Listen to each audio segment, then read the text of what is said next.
नमस्कार, स्वागत है आपका अखंड गौरव न्यूज में। मैं हूं विनोद गुप्ता गौरव। आइए नजर डालते हैं आज की कुछ खास खबरों पर। बुंदेलखंड के खजुराहो में मध्य प्रदेश सरकार की कैबिनेट बैठक का आयोजन होने जा रहा है। 8 दिसंबर को समीक्षा बैठक तथा 9 दिसंबर 2025 को कैबिनेट की बैठक होगी, जिससे बुंदेलखंड सहित छतरपुर जिले की जनता की सरकार से काफी उम्मीदें बढ़ गई हैं। वहीं जिले की जनता का कहना है कि क्या डॉक्टर मोहन यादव सरकार जिले में व्याप्त भ्रष्टाचार पर लगाम लगा पाएगी, भ्रष्ट अधिकारियों कर्मचारियों पर शिकंजा कसेगी। मौजूदा सरकार के 2 वर्ष बीत चुके, परंतु जिले में भ्रष्टाचार दिनों दिन बढ़ता जा रहा है। जहां एक ओर सरकार प्रदेश में बेहतर शिक्षा व्यवस्था की बात कर रही है, वहीं छतरपुर जिले में 28 विद्यालय भवन विहीन संचालित हो रहे हैं। बच्चे पेड़ों के नीचे बैठकर पढ़ते हैं या फिर खुले आसमान के नीचे, जिससे बच्चों का भविष्य अंधकारमय तो हो ही रहा है। वहीं शिक्षा के अधिकार अधिनियम की धज्जियां उड़ाई जा रही हैं।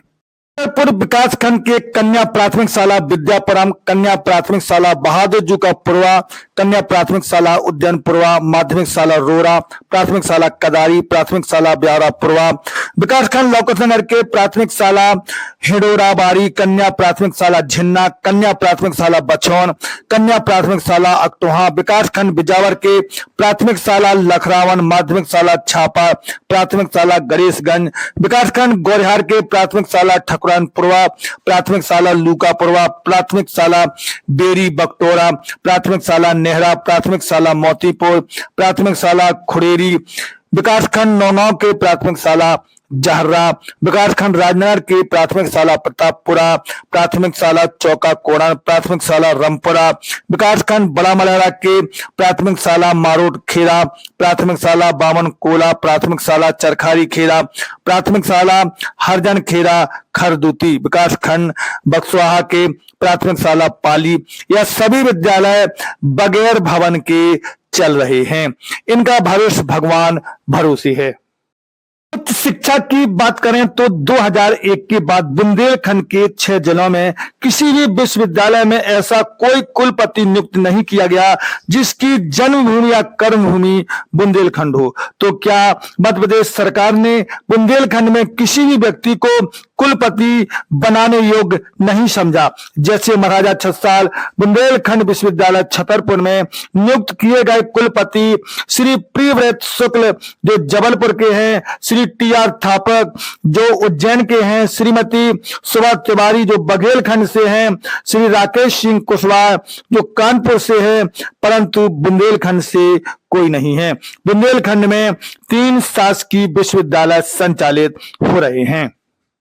छतरपुर जिले में मनरेगा अंतर्गत 170 स्वीकृत गौशाला संचालित हैं। गौ संवर्धन बोर्ड द्वारा 40 रुपए प्रति गौवंश की दर से प्रतिदिन के लिए अनुदान दिया जाता है, परंतु गौशाला में चारा पानी के लिए कोई व्यवस्था नहीं है और गौवंश सड़कों पर मारा फिर रहा है। आए दिन आवारा पशुओं के कारण सड़क हादसे हो रहे हैं, जिसमें लोगों की एवं पशुओं की मौत हो रही है। क्या नाम है आपका? सोहन पटेल। कहाँ के रहने वाले हो? खकरी वीरपुरा के। अभी आप कहाँ पर खड़े हैं? अभी गौशाला में खड़े हैं। यहाँ कोई जानवर है? नहीं है, एक भी जानवर नहीं है। इसका गेट भी आप देख रहे हैं टूटा पड़ा है, टूटा हुआ है, ये सब उड़ गया। यहाँ में कोई व्यवस्था नहीं, कोई व्यवस्था नहीं है। मतलब कितने दिन से नहीं है जानवर? यहाँ आए थे 1-2 महीने भर रुके थे, ढोर बच्चे सब मतलब 4-5 महीने से हाँ कोई जानवर नहीं है? नहीं, और ज्यादा भी हो गया समय। अच्छा हाँ। और ना यहाँ कोई देख रहे, जब जानवर है नुकाई की देख रहे और क्या। तो जो हम देख रहे हैं कि जानवर यहाँ घूम रहे हैं, तो इससे किसानों को क्या नुकसान है? किसानों को बहुत नुकसान है, उजाड़ करते हैं, वो पूरी फसल पटा के खा जाते हैं। रोडों पर भी जानवर घूम रहे हैं, हाँ, तो उससे क्या दिक्कत है? दिक्कत ये है कि फसल में बैठते हैं वो। नहीं, जो रोड पे घूम रहे हैं, रोड एक्सीडेंट हो रहे हैं, सब एक्सीडेंट मारते हैं, सब यही होता है। रोज के मारते हैं कम 15-20 ढोर। सरकार कृषि को फायदे का धंधा बनाने की बात तो कर रही है, परंतु किसान को खाद समय पर उपलब्ध नहीं करा पा रही है। खाद संकट ने पूरे जिले को जकड़ लिया है। छतरपुर, हरपालपुर 2 जगहों पर किसानों का गुस्सा फूट पड़ा और सड़कों पर नाराजगी दिखाई दे रही है। रबी सीजन के बीच खाद्य संकट ने जिले के अन्नदाता की कमर तोड़ दी है। शुक्रवार को छतरपुर हरपालपुर में किसानों का गुस्सा फूट पड़ा। कृषि उपज मंडी सटई रोड छतरपुर पर किसानों ने 1 घंटे से अधिक समय तक जाम लगाए रखा। हरपालपुर में किसानों को यूरिया के लिए 4 किलोमीटर इधर उधर भटकाया गया, जिससे हालात बेकाबू हो गए। किसानों का कहना है कि खाद के लिए रोज लाइन में लगना उनकी मजबूरी बन चुकी है। प्रशासन व्यवस्था संभालने में नाकामयाब है। यदि खनिज विभाग की बात करें तो बालू से भरे ओवरलोड ट्रैक्टर बिना अनुमति से थाना एवं विभागीय सेटिंग कर धड़ल्ले से अनियंत्रित होकर दौड़ रहे हैं, जिससे सरकार को लाखों के राजस्व का चूना लग रहा है। साथ ही दुर्घटनाएं आए दिन हो रही हैं। अभी गढ़ी मलेरा में एक बालक और महिला की दुर्घटना में मौत हो गई थी, जिसमें थाना प्रभारी गढ़ी मलेरा को बड़ी मशक्कत करनी पड़ी थी। छतरपुर जिले का भौगोलिक क्षेत्रफल 8,687 वर्ग किलोमीटर है, जिसमें 3,334 वर्ग किलोमीटर के लगभग ग्रेनाइट के पहाड़ एवं भंडार हैं, परंतु जिले में आज तक ग्रेनाइट तराशने एवं फेंसिंग के संयंत्र नहीं लगाए गए। इसे सरकार की अकर्मण्यता कहें या उदासीनता। यहाँ का ग्रेनाइट राजस्थान या अन्य राज्यों में ले जाया जाता है। यदि सरकार बुंदेलखंड के छतरपुर जिले में ग्रेनाइट पत्थर के तराशने एवं फेंसिंग करने के संयंत्र लगा दे तो जिले वासियों के लिए पर्याप्त रोजगार के अवसर खुलेंगे और पलायन भी रुक जाएगा। नगर पालिका सहित जिले की अन्य नगर पालिकाओं में भारी भ्रष्टाचार किया जा रहा है। छतरपुर निवासी किरण तिवारी की छतरपुर तहसील की सौरा मंडल में स्थित स्वामित्व की भूमि खसरा क्रमांक 453 में नगर पालिका छतरपुर के अधिकारी कर्मचारियों की मिलीभगत से रामदेवी मिश्रा ने नगर पालिका छतरपुर से पीएम आवास स्वीकृत कराकर बना लिया है, जिसकी नगर पालिका द्वारा राजस्व विभाग से जांच कराने के बाद रामदेवी मिश्रा से पीएम आवास के निर्माण हेतु दी गई राशि वसूलने के लिए 3 नोटिस तो दे दिए और पुलिस थाना ओरछा रोड के लिए वैधानिक कार्रवाई हेतु पत्र भेजा, परंतु आज दिनांक तक कोई प्रभावी कार्रवाई नहीं की गई और न ही रामदेवी मिश्रा के खिलाफ प्राथमिकी दर्ज कराई गई। पीड़िता न्याय के लिए लगातार भटक रही है, परंतु उसे कहीं कोई न्याय नहीं मिल पा रहा है। क्या डॉक्टर मोहन यादव सरकार जिले में व्याप्त भ्रष्टाचार पर लगाम लगा पाएगी या फिर जिले के अधिकारी कर्मचारी बेखौफ होकर जनता का खून चूसते रहेंगे और भ्रष्टाचार यूं ही फलता फूलता रहेगा? जी बहन जी, आपका नाम? किरण तिवारी। खजुराहो में डॉक्टर मोहन सरकार की कैबिनेट बैठक हो रही है, कैसा लग रहा है आपको? हमारे लिए प्रसन्नता की बात है और गौरव का विषय है। बुंदेलखंड के खजुराहो में भैया मुख्यमंत्री अपनी सरकार की कैबिनेट बैठक ले रहे हैं। हमारे बुंदेलखंड में तो इतना है कि बहन दुखी होकर जब कुंजा हरदौल को पुकारती हैं तो वह स्वर्ग से भी उनकी सहायता करने आते हैं। और मैं लाडली बहना हूँ, भैया सीएम की मैं लाडली बहना हूँ। मेरे प्लाट पर नगर पालिका ने साजिशन रामदेवी मिश्रा का मकान बनवा दिया है। इसकी शिकायत मैंने कलेक्टर तक की है, सीएम हेल्पलाइन पर की है और विधानसभा में भी इसका प्रश्न उठ चुका है, पर इस समस्या का कोई समाधान नहीं हो रहा है। इतनी परेशानी के बाद भी मेरी आवाज भैया सीएम तक नहीं पहुंच पा रही है। इससे मैं बहुत दुखी हूं और आहत हूं। मैं यह आशा करती हूं कि इस चैनल के माध्यम से आप मेरी आवाज उन तक पहुंचाएंगे। मध्य प्रदेश सरकार कैबिनेट बैठक कर रही है, छतरपुर जिले को किस प्रकार का लाभ मिलने वाला है?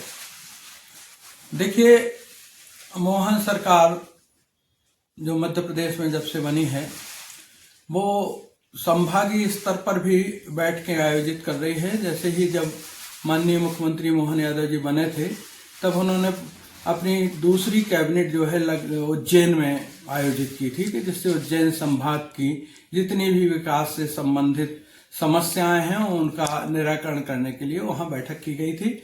वहां अधिकारियों और समस्त राजनेताओं को उसमें बुलाया गया था। इसी तरह फिर खंडवा या खरगोन में एक बैठक आयोजित की गई थी। ये क्षेत्रीय संतुलन बनाए रखने के लिए और क्षेत्र के विकास के लिए बहुत आवश्यक है। हमारे यहाँ भी खजुराहो में, बुंदेलखंड में इन्वेस्टर मीट भी पहले हुई और अब वो कैबिनेट बैठक करने जा रहे हैं, जिसमें सागर संभाग के जो स्थानीय मुद्दे हैं, स्थानीय संसाधन हैं, उनका कैसे उपयोग करके क्षेत्र का विकास किया जाए, ऐसा मुझे लगता है। देखा जा रहा है कि छतरपुर जिले में भ्रष्टाचार बड़ी सीमा पर हो रहा है। किस प्रकार का भ्रष्टाचार सरकार रोक सकती है? इस माध्यम से कुछ ऐसा हो पाए? देखिए, सरकार, वैसे तो मैं नहीं मानता, क्योंकि ये तथ्य होते हैं और जनश्रुतियां होती हैं कि भ्रष्टाचार हो रहा है, लेकिन यदि वास्तव में भ्रष्टाचार हो रहा है तो सत्ता ऊपर से जब भ्रष्टाचार को रोकती है तो नीचे अपने आप अंकुश लग जाता है। जैसे प्रशासनिक अधिकारियों पर अंकुश लगाना है तो माननीय मुख्यमंत्री जी सक्षम है, सरकार सक्षम है कि उनको जो है अंकुश लगाते हुए जन सेवा के लिए समर्पित करने का दायित्व उन्हें सौंपा गया है और जनता की सेवा के लिए उन्हें काम करना चाहिए। वो लोक सेवक हैं, लोक शासक नहीं है। सरकार कह रही है कि शिक्षा का अधिकार, एक अधिनियम भी बना दिया, सबको शिक्षा मिले, लेकिन छतरपुर जिले में लगभग 28 से अधिक स्कूल भवन विहीन हैं। कि कैसा विकास हो रहा है? हाँ, इसके लिए तो स्कूल शिक्षा विभाग के अधिकारियों को और प्रशासन को ध्यान देना चाहिए, क्योंकि जिला पंचायत में जिला पंचायत जो सीओ होते हैं वो शिक्षा विभाग के जिले के बड़े मुखिया हैं और वहाँ शिक्षा समिति भी बनाई जाती है। तो इसलिए जिला शिक्षा अधिकारी को प्रस्ताव बना के सरकार को भेजना चाहिए, स्थानीय स्तर पर भेजना चाहिए, मध्य प्रदेश शासन को भेजना चाहिए, शिक्षा मंत्री के संज्ञान में लाना चाहिए कि ताकि ये जो 28 आप जो आंकड़ा दे रहे हैं कि स्कूल यहाँ भवन विहीन है, उनमें भवन तो अनिवार्य होना चाहिए और उसको बनाया जाना चाहिए। आपकी नजर में इसका क्या काम करे सरकार, जो यहाँ बुंदेलखंड का विकास हो, छतरपुर जिले का विकास हो? क्योंकि खनिज संपदा यहाँ पर्याप्त है, लेकिन उसका सही दोहन नहीं हो पा रहा। हाँ, ये बात आपने सही कही है कि मेरे ख्याल से छतरपुर जिले का जो पूरा भौगोलिक एरिया है वो 8,687 वर्ग किलोमीटर का है, जिसमें 3,334 वर्ग किलोमीटर में ग्रेनाइट की खदानें हैं या पहाड़ हैं। और यदि उस पर कोई माइंस की फैक्ट्री या उद्योग लगा दिया जाता है तो मुझे तो लगता है कि इन बुंदेलखंड के 4-5 जिलों का रोजगार मिल जाएगा और पलायन खत्म हो जाएगा। क्योंकि यहाँ पर ग्रेनाइट माइंड सागर से लेके बांदा तक, यूपी में बांदा तक पूरा एक ग्रेनाइट्स का बेल्ट माना जाता है, जिसे हम विंध्याचल पर्वतमालाएं कहते हैं। हमारे YouTube चैनल को सब्सक्राइब करें, फेसबुक पेज को फॉलो करें, वीडियो को लाइक कमेंट ज्यादा से ज्यादा शेयर करें। खास खबरों के लिए देखते रहिए अखंड गौरव न्यूज, साहस सच कहने का।